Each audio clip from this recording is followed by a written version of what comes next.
the reason why I have this slide up here, diversity is not equal to equity and access is not equal to success, is because that pretty much captures the way we started the action research agenda of the Center for Urban Education. So today what we thought that we would do is present some of the key ideas that are at the core of our work and then provide some examples from our current research projects. And so there'll be several of us speaking, myself, Alicia Dowd, who is also an affiliate of the Center for Urban Education. Tara Watford, I don't know how many of you know Tara, but Tara has joined our center in the fall of 2007 as a postdoc from UCLA.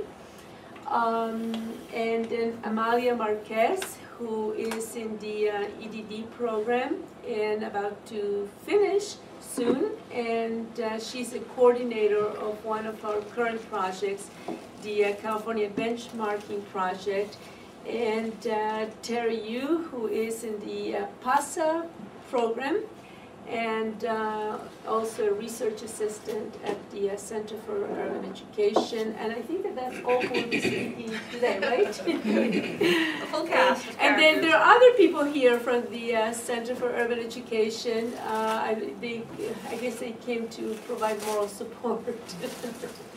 So let me then start with why diversity is not equal to equity and why access is not equal to success.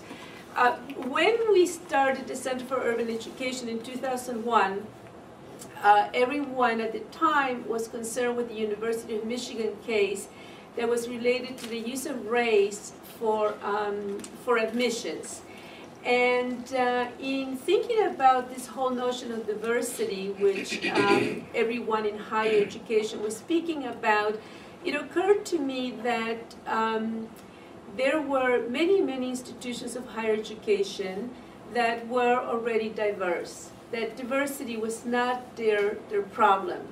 They were not as selective, perhaps, as the University of Michigan, but one could think about community colleges, one could think about the Cal State University system, you could think about the City University system in New York. Diversity was not their problem. What really was much more relevant issue was whether the students who were making diversity possible were achieving equitable outcomes. And so that is why in all of our work, we don't talk about diversity, we talk about equity. And that the issue is not to be so much concerned with the makeup of the student body, but to be more concerned with the results for those students. So we were more interested in knowing not that a University of Michigan or a Cal State LA was providing access to African American students or to Latino students. We were more interested in knowing that Latino students and African American students were, for instance, participating at the same rate as white students in, for instance, study abroad programs, or that they were graduating with a 3.5 GPA and thus be qualified to go on to graduate school.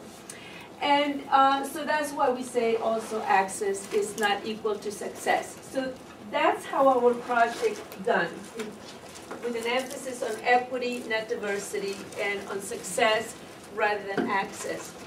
So, and to just show you a little bit about how our work is different from other data-based work, we use data in our project as a way of increasing awareness of inequality.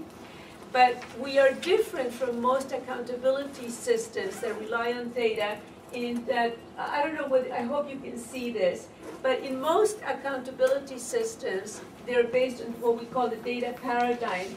And people collect a lot of data, and then they identify the gaps, and then they come up with solutions or best practices. That's a typical accountability model, is the model that's being used by Margaret Spellings for accountability in higher education. There's a belief that, as Alicia has pointed out in a lot of her work, that data speak for themselves.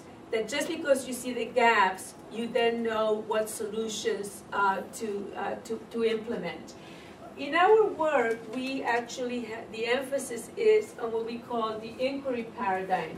And this is what's different about us, this middle box here.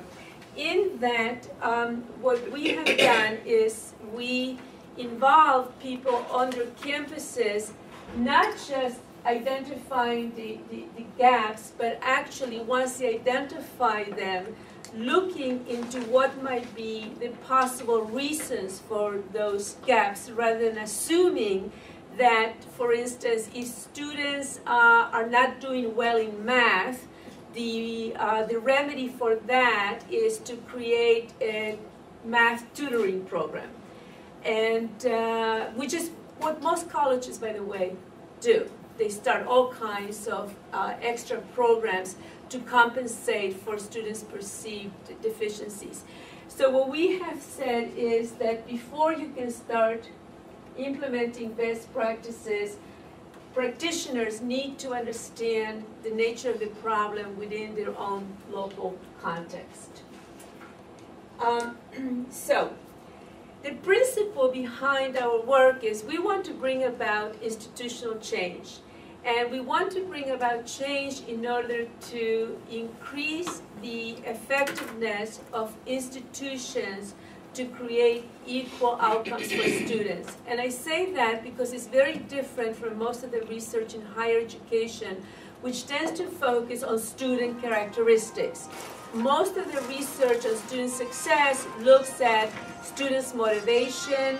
They look at whether students are engaged. They look at students' parental education. They look at students' interaction with faculty members. That's all well and fine. I mean, we believe that those are things that are important, but there is almost no research on what institutions themselves do, and specifically what practitioners do in order to create equitable outcomes. And so that's how we have focused when we look at student success, we look at it from the perspective of the institution and practitioners. And the principle behind our work is that learning and change are socially constructed and facilitated by joint productive activity. This was Robert Rueda's contribution to our project. It comes from social cultural theories of learning. And basically, we believe that if we involve practitioners, and by practitioners I mean faculty members at the colleges where we work with, where we are working at, in a process of inquiry, that through that process of inquiry and beginning to see their own data, they begin also to change in the ways in which they think about the problems that their students are experiencing, whether in the classroom or in institutions. And we're going to show you some examples of what we mean by that. Our goals then are for practitioners. Most practitioners tend to think about student outcomes as being the responsibility of students. So if students don't do well in college, they tend to attribute the reasons for it to conditions that are outside of the faculty member. It's very much of a deficit perspective. And what we are trying to do is foster what we call equity-mindedness, for practitioners to begin to think not what is wrong with the student, but more what is it that I am doing that is not working well, or how can I better or more effectively assume responsibility for student outcomes. And we attempt to do that through the discussions that go on in the teams that we have formed that do the inquiry into their student outcomes. So here are the many different means in which we use to implement the principles. We form teams of practitioners at the campuses where we work with. Currently, we are working with 3 campuses in in California on the California benchmarking project, which is pilot testing a lot of assessment instruments that Tara and Amalia and Terry are going to talk about, that we hope then can be taken up to other institutions. We are also working with the University of Wisconsin system. We have about, 7 campuses in the University of Wisconsin, 7 4-year campuses and 13 2-year colleges.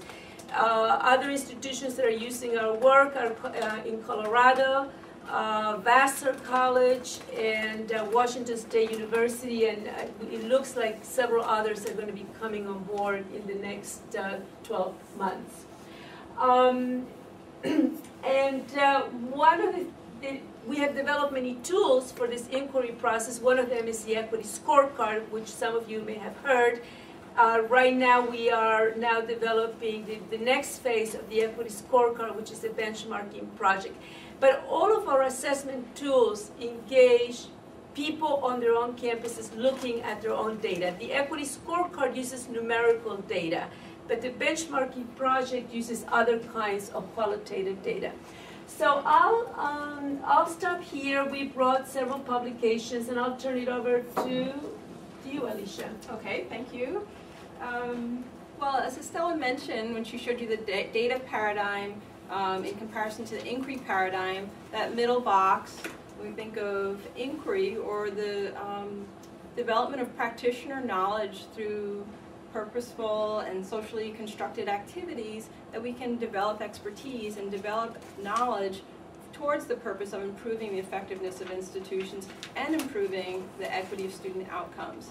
And so you've already heard a little bit about the Equity Scorecard, and the purpose of the scorecard is to bring to the attention of colleges, whether this faculty members, administrators, counselors, anyone who would be on an evidence team or an inquiry team that we bring together as part of our collaborative projects, to bring to the attention of these participants and collaborators that student outcomes are not equal and that we see gaps by race and ethnicity, and particularly paying attention to African American and Latinos, seeing, not always, but a very typical pattern of a gap and lower levels of success. And so we want to address that. And so the colleges who participated with us, particularly we had 9 colleges here in Equity for All here in California, community colleges. So they did the Equity Scorecard, and they said, okay, you've got us convinced.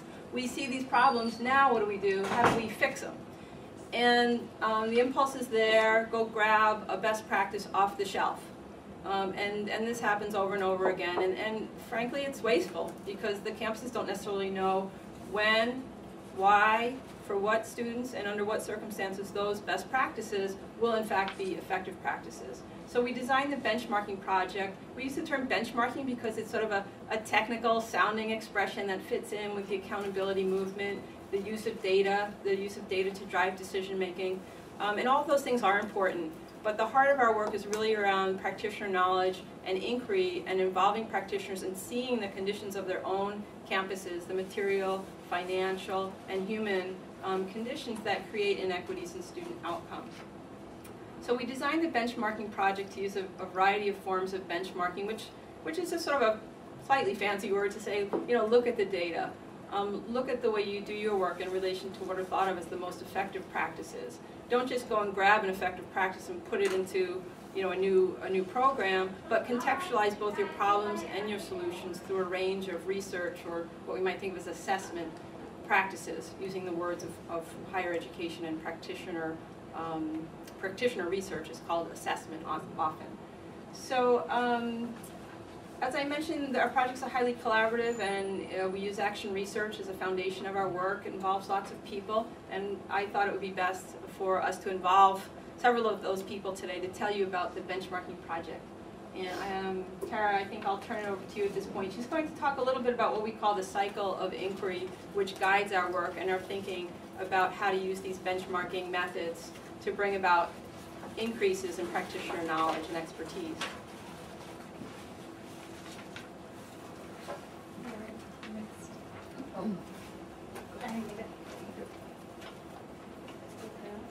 So as Alicia mentioned, I'm going to actually talk about, again, sort of this box that Estela and have pointed to about inquiry, This is a model that we've adapted actually from a book called DataWise.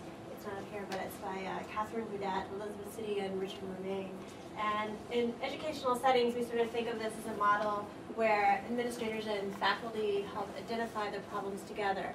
And then sort of through analysis of data and inquiry, they promote student learning and reform. And so I'm going to sort of walk through the different steps on it.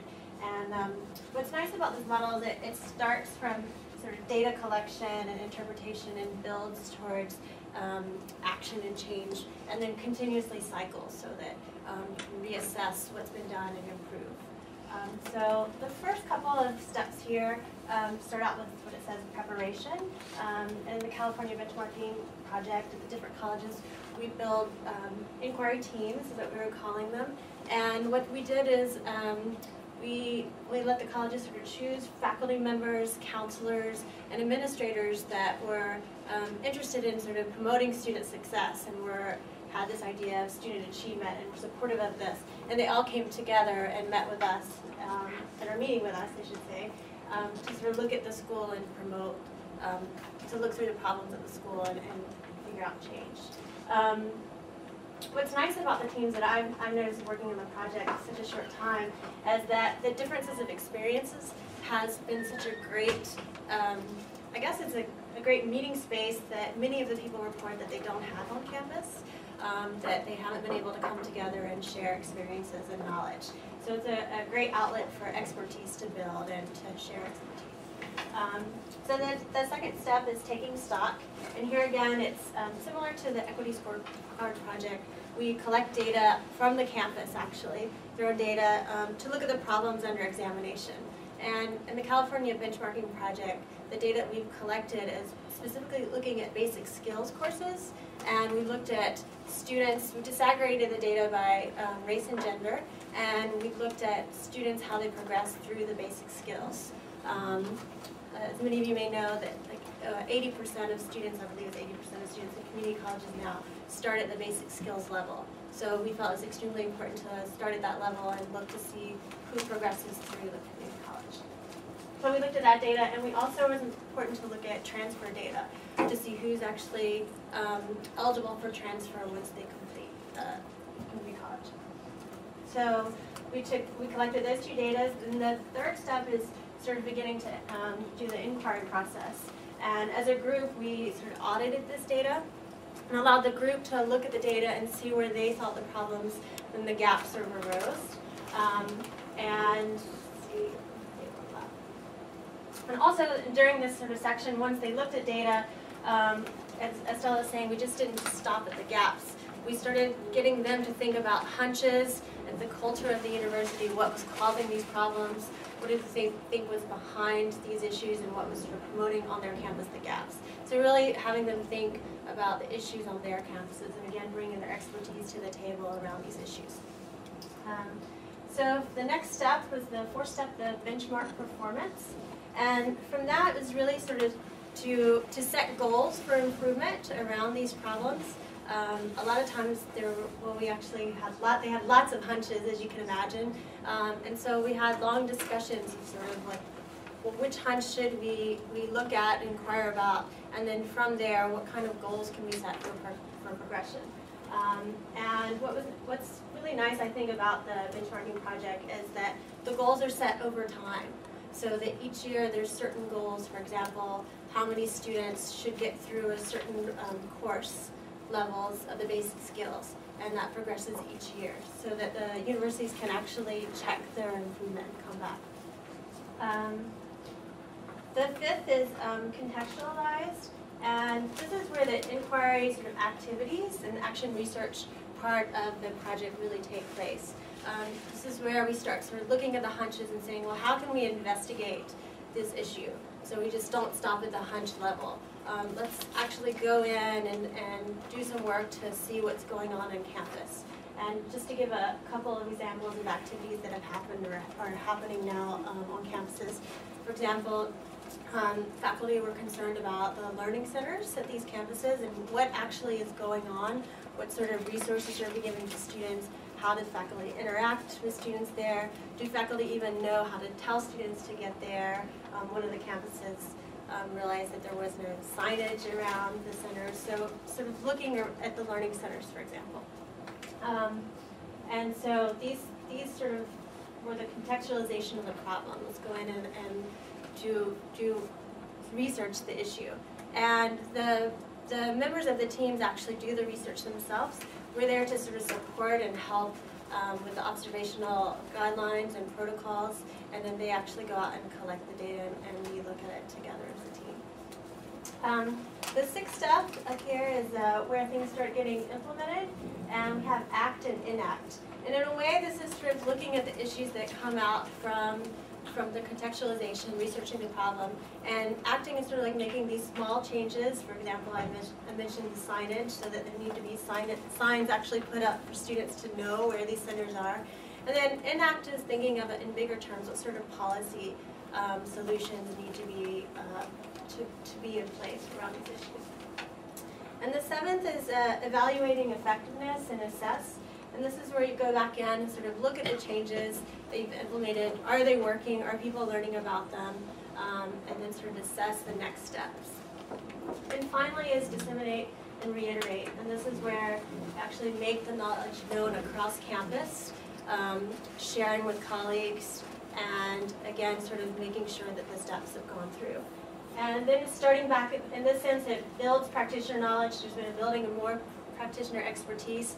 And then start again so that this whole cycle continues, where things continue forward. We'll pass it on to Alicia next. Yeah, so Tara has provided sort of this overview of the theoretical underpinnings of the strategies that we're using in the benchmarking project. And Amalia is going to tell you a little bit more about one particular college that was involved in the project and how they put this model into action.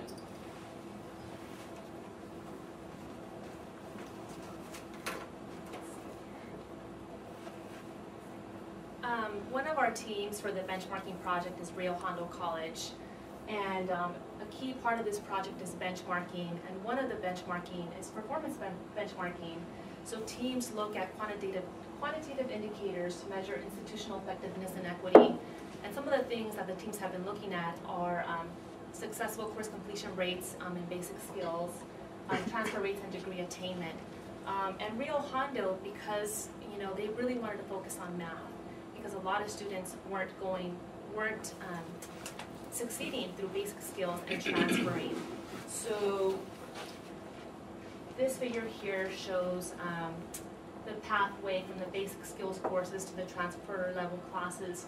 And what they did was focus on Math 70 because they felt a lot of students were getting kind of stuck there and not transferring. And the transfer level course we're calling the benchmark course. And yes? So some of you may not know what basic skills courses are, so let me just quickly say basic skills courses are non-college credit courses that students are placed into based on a placement test. And so we call it, in other colleges they may call them remedial education courses. So sorry, Amalia, I just want to make sure that. It's okay. So one of the activities that the teams did was, they decided what they wanted to focus on, and Rio Hondo focused on math, and they mapped out the curriculum as a starting point to kind of visually see the continuum. And what they found looking at baseline data was pretty interesting. They looked at successful course completion rates of basic skill students in transfer level math, and they looked at some data of by race and ethnicity for the fall 2006 and spring 2007. And what they found was that student success was low across all groups and across, the basic skills to the transfer level course. And they also found that there were between group differences in course completion rates. And the biggest gap they found was from the gateway course to the benchmark course. So the gateway course was Math 70, the course right before the transfer level course. So essentially a lot of students were just kind of getting stuck there.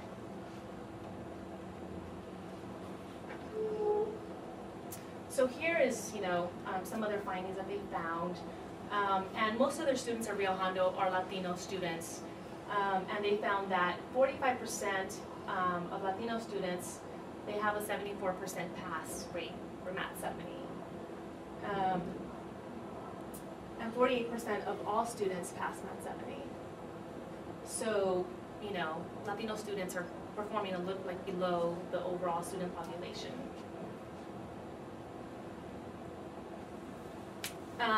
So Rio Hondo, they looked at this data and they're like, what are we gonna do?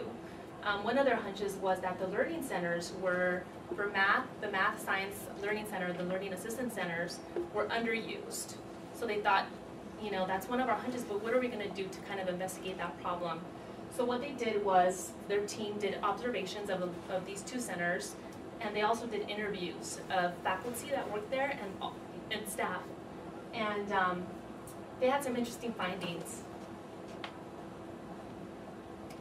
Some of their findings included that there was a lack of awareness from both faculty, of the services.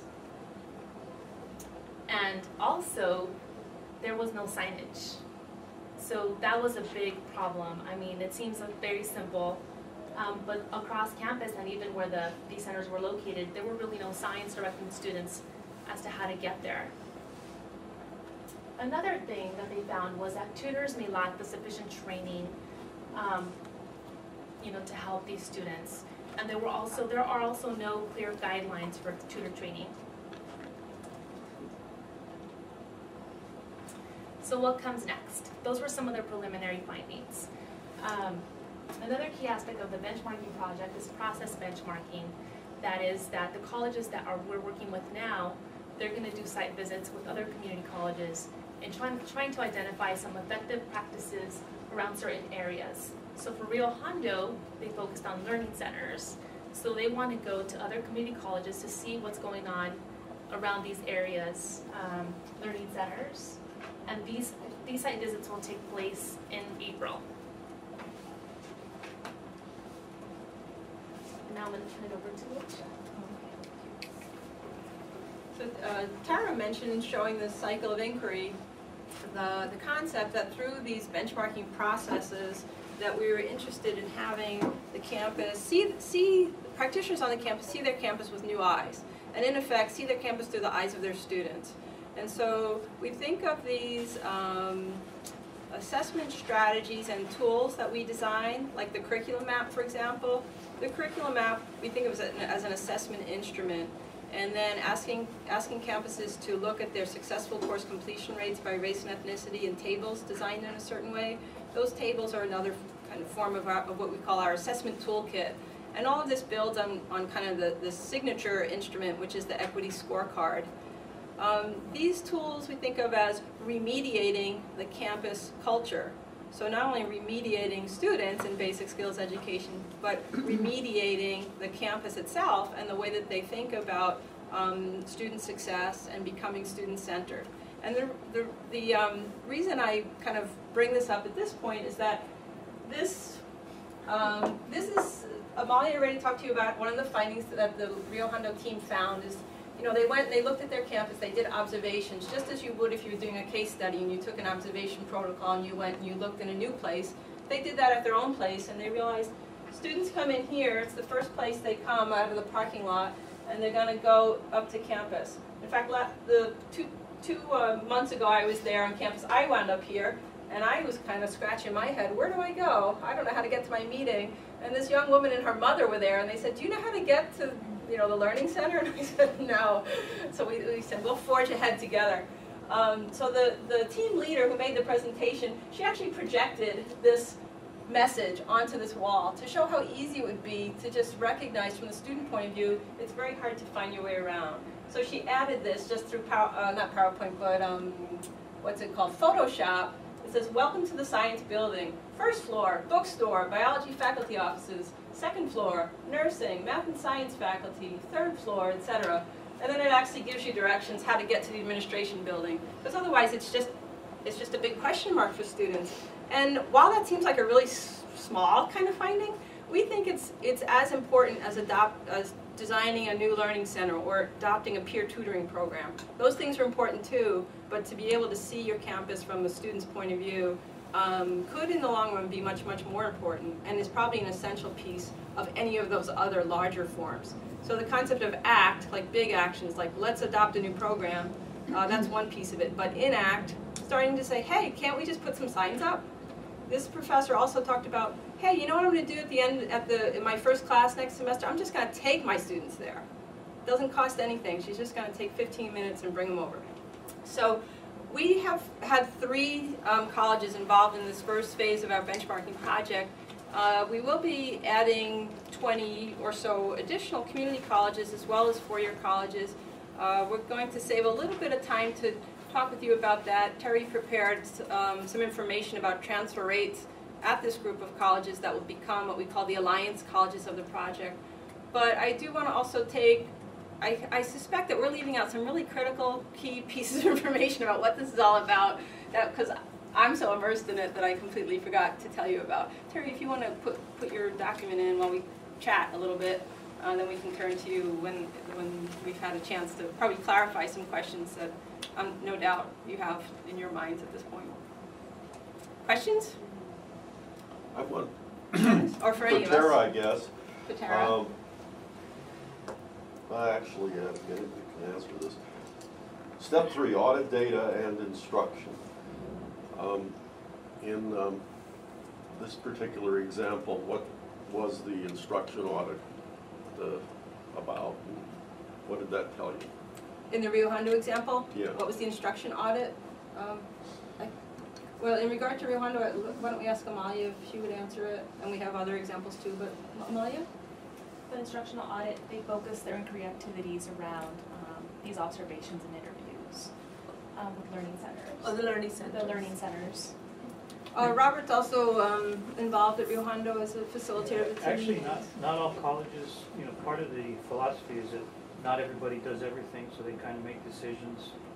So we don't walk in and tell them, you do all these 5 things. So the colleges have some autonomy in deciding what they want to focus on. So not everybody does instruction, not everybody does. In the case of the Rio Hondo team, they decided not to focus on instruction directly.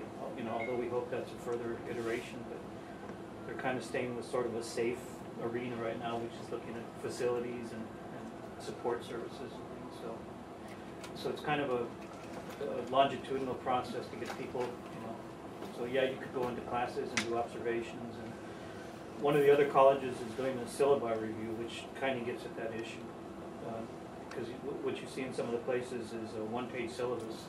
It says week 1, chapter 1, week 2, chapter 2, and virtually no information. So it's a Rio Hondo, I would say they haven't directly, gotten into the issue of instruction, very indirectly. One aspect in the way that they did do in the instructional audit is by looking at instruction within learning centers. And learning centers are an important aspect of instruction in community colleges because of the wide range of student preparation as they come into the classroom. And also the placement tests, frankly, are not very effective or valid in putting students into the right level of classes, and so there's a fair amount of movement among class levels. So the match of student preparation to the coursework can be quite varied. So learning centers are important sites of instruction, and they looked at things like the number of tutors available to students, available at certain times of the day, peak periods, periods where students weren't able to be served, and yet other times of the day when it was sort of empty. They looked at the actual materials there, the formatting, the layout. So moving beyond, hey, learning centers are best practice, to, hey, not if there's nothing in there, like what makes it a best practice, and only under what conditions, or depending on who's there to do what. So becoming much more, I would say, fine-grained in thinking about instruction and instructional technologies. We can think of it that way too. I think that the issue here is the following, that the faculty members say the reason why the students are not doing well is because they don't use the resources we have. We have wonderful resources that the students could be using, and then they would do well. Well, the issue is that you can have the resources, but if you don't teach students how to use them and make those resources accessible to them, it doesn't matter how good they are. So the point is that that's what this team is discovering, that the reason perhaps that students don't use the resources is not because they don't want to, but because they are not necessarily doing everything they could to make those resources accessible. So that's what's important about this. It's just that it begins to take the stigma off the student and more attributing it to how the institution runs its operations. What if it's the faculty though? I mean, But- maybe the faculty are just dead wrong, but Yeah, well, their that's- instruction is lousy. Well, yes, but you know, instruction, getting into a classroom and telling faculty that is very difficult. So you can't go in and start from that perspective. So just as we use, Alicia always says, we use words like accountability and benchmarking. Those are bad words, but we use them for good causes, right? Well, in terms of the issue of the faculty, one of the ways in which we're getting into instruction is through the syllabi review. So one of the college that I work with, they actually reviewed the syllabi for the basic skills courses, and they found that they were atrocious. None of the syllabi mentioned that where the learning resources centers were. They did not have week-to-week schedules. So today, you know, in terms of, you know, like the circle that Tara showed you, act and enact, okay, this team is acting today by starting the first session of a syllabus workshop for all of their colleagues that they have invited. So hopefully through that we will start talking about teaching practices, but you cannot enter from that directly into that. But I was thinking maybe just by being involved in a process like this, the faculty also kind of has an opportunity to privately kind of be assessing what they've been doing so far too. So in that sense, it's like, you know, you can only change it if you are aware of what is happening with you. Like it's the same thing with like biases and discrimination, like in social psychology. Like once you become aware that you have biases, then you're more likely to at least not act on them. So Right. Well, actually, one of the most amazing things about the syllabus review is that most of the people in the team have now reported that they have changed their syllabus. But not only that, I changed my syllabus, and so I changed my did, syllabus too. and so did Alicia, because of what we learned through this. Maybe we should let Terry talk, and then we can. Okay, well, that's a good idea, and Diane will come back to your question. that's fine. As time permits. Okay, so now, one of the, okay, Estela said accountability is a bad word, but it's true. It's the real world. Accountability is happening, and accountability. The purpose is to make colleges more effective. But accountability policies, and we can look, for example, here in California, and this is more generally true. There's something called the ARC for the community colleges, the accountability reporting for the community colleges. And the ARC data, which colleges look at in peer groups for the purposes of peer comparisons and improvement, is not disaggregated by race and ethnicity. And so we have been working with the colleges to encourage them to both request their ARC data, you know, disaggregated by race and ethnicity so that they can see their effectiveness, not in the aggregate, since we don't really have aggregated students, but in the disaggregated forms where they can look at different groups and their success rates. And so what we also did to invite our, what we call broader alliance colleges into the project, we went to what's called the CPEC data. The California Post-Secondary Education Commission does give us transfer patterns disaggregated by race and ethnicity. And so we look for colleges that had higher than expected performance in transferring Latino students and also African American students. And Terry's going to tell you a little bit about this broader group of colleges that we're inviting into the project. All right, and also we also, Alicia, for example, we requested input from the 3 community colleges that we're working with, Long Beach, Rio Hondo, and LA Southwest, for their input on what they would like, the colleges that they would like to work with. So from these input and suggestions, we came up with a list about 20 or so community colleges, we call them Alliance Community Colleges, that we will be inviting and also hoping that they would participate in our research. And what we did, we categorized them. There are 20, so we categorized them by their enrollment counts based on small, medium, and large colleges. And we took a snapshot of 1 year, and the year was 2006, 2007, the academic year. And we looked at their enrollment numbers and also their transfer numbers for African American students and Latino students. And we looked at their transfers to CSUs, the Cal State schools, and also the UC schools, just to see, to compare like which schools had transferred more students than the other schools. And so let me focus on one of the slides. Let's see. So we did different slides for the different community colleges. So let's look at this slide, for example. These are the large community colleges that we're working with. And one of them is Long Beach, and this is one of our community colleges that we're studying. And so they had that year about 7,000 or almost 8,000 Latino students. And they transferred about 20 or about 25 students to the UCs. But also that year, Pasadena City College had around the same number of students, and they transferred about 70 or so Latino students. So that's one of the schools that we identified that, hey, maybe there's some program there that they're doing better for the Latino students. And so we should investigate that more and look at maybe they have a specific program. Same thing here. If you look at Long Beach here, that year they have about 3,000 or so African American students, and only about maybe 5 or less than 10 students transferred to the UCs.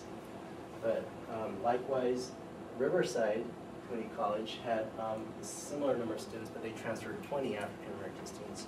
So we're also looking at Riverside Community College to see maybe they have a specific program that Long Beach could emulate. Did Riverside really do that well? Yes, they did. 100%. For that year, yes. Well, count. These are counts. It's a count. Oh, These are counts. All right. Yes. These are numbers, yes. Why This- not percents?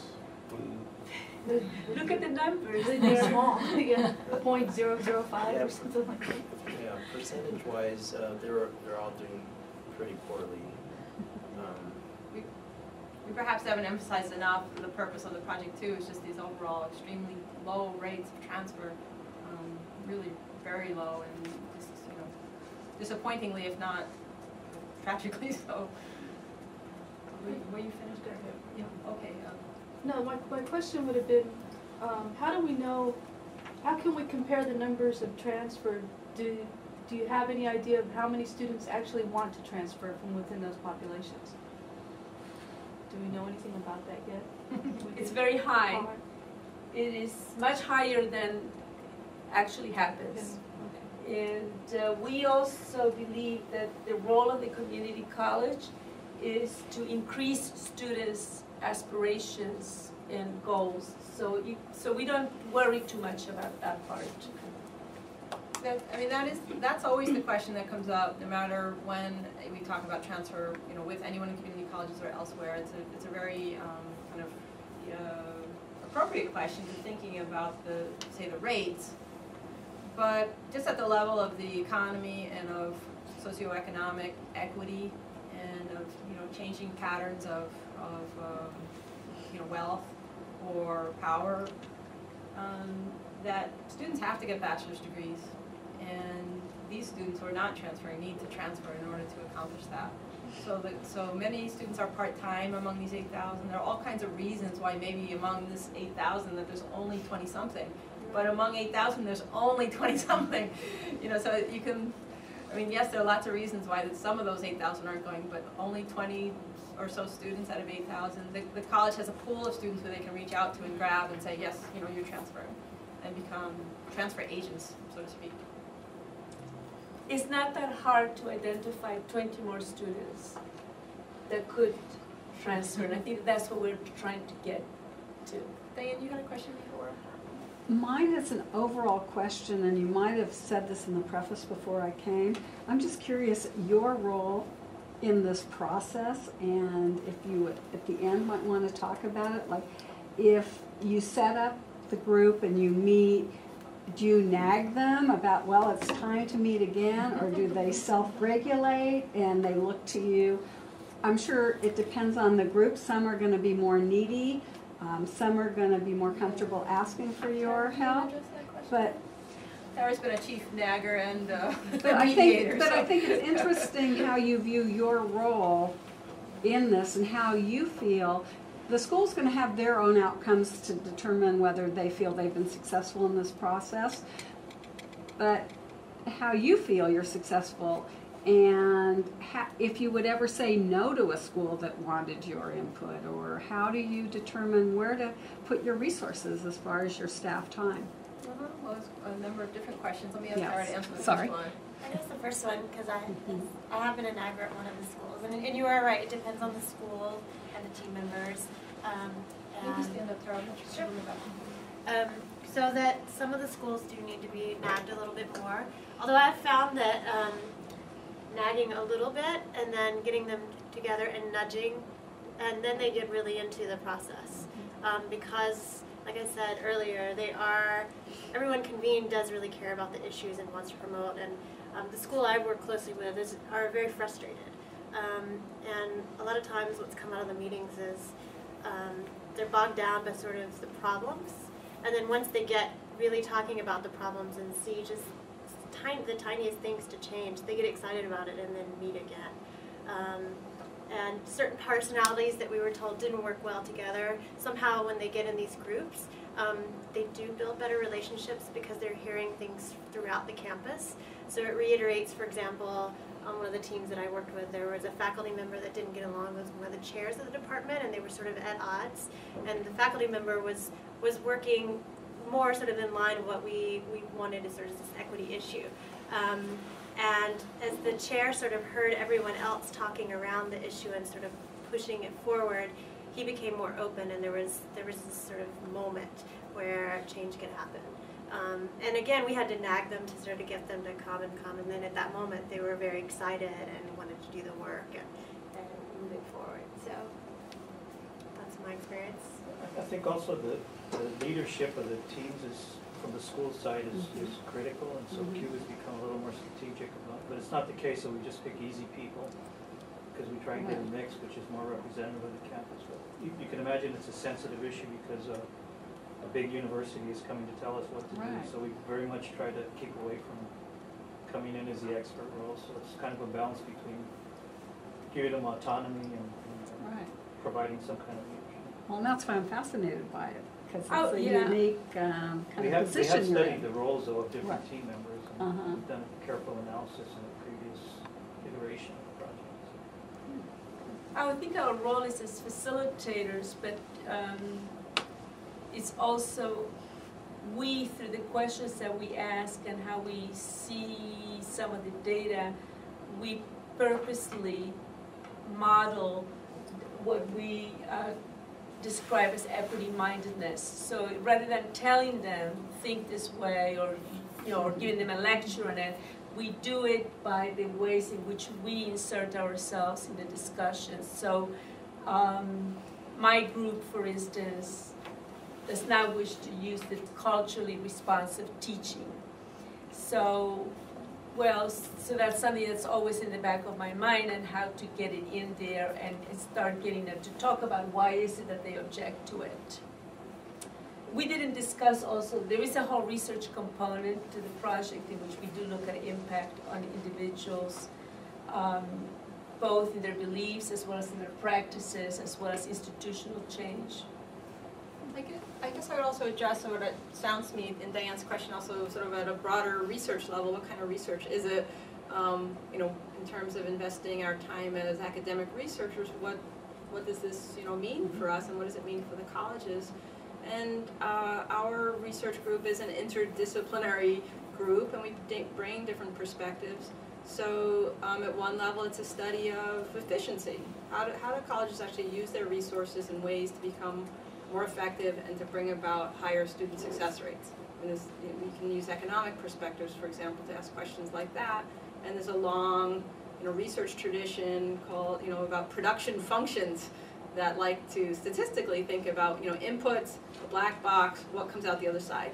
But today, researchers in that field are saying, well, we need to get inside the black box, because that input-output thing, it ain't working, because what happens in the black box is so complex in the educational setting that we need to get into that black box. And then when we get in there, it's like, okay, then we need other methods and other perspectives, which are about teaching and learning. I mentioned, Robert's work in the field of pedagogy and cultural historical activity theory. These are some rich, socio-cultural theoretical underpinnings for our studies. How do people learn? How do people develop expertise and knowledge?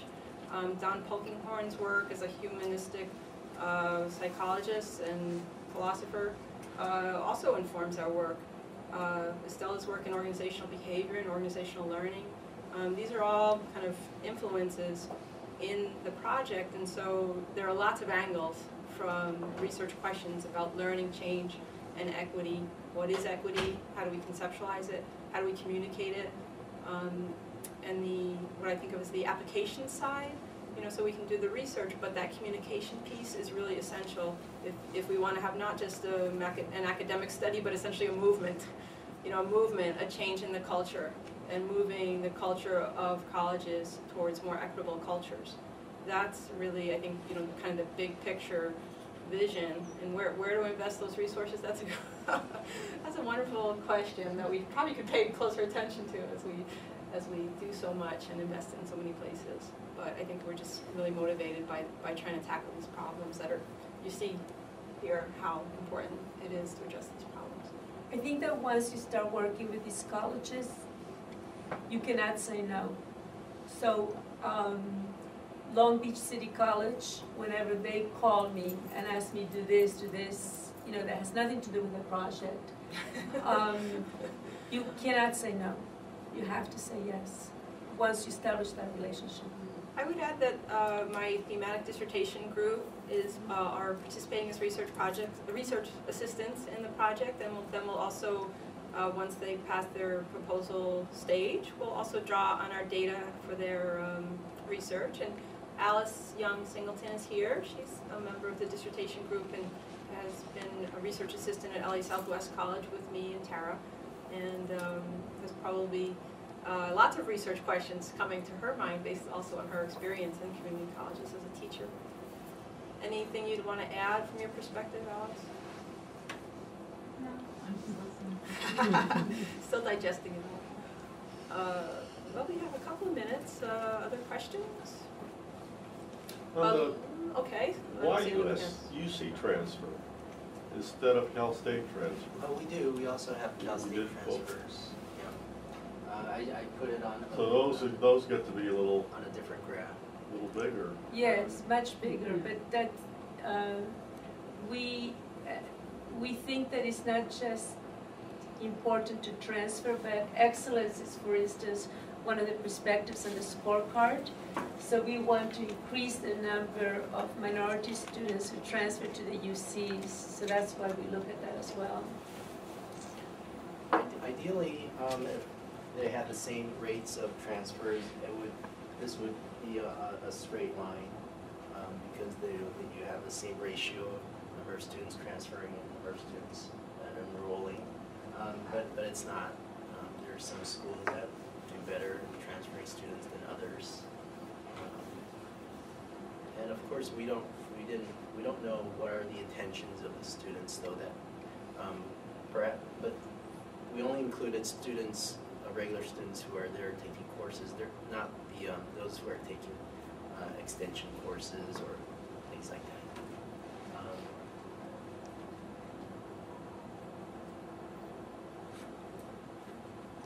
that. I think that in terms of the question of the goals, one of the other issues that's always raised when we present this data is, well, how are you controlling for students entering characteristics, their academic performance, how can you compare? And usually what we say is that that's not what matters to us, because you can't control that. So we try to focus on things that institutions and practitioners can control. So you can't change a student's parents' educational background, but you can change what you include in your syllabus, or you can change what you take students to this learning center. So we're trying to get people to focus on what they can control. Okay, well, thank you so much for joining us today. I didn't actually see any brown bags or any lunches, so I guess everyone's gonna go hungry. But thanks for giving us this opportunity to share our work with you. Oh, we brought some things if anybody We wants have any handouts, clarifications. articles, publications, help yourself, and we'll see you next time. Thanks to all our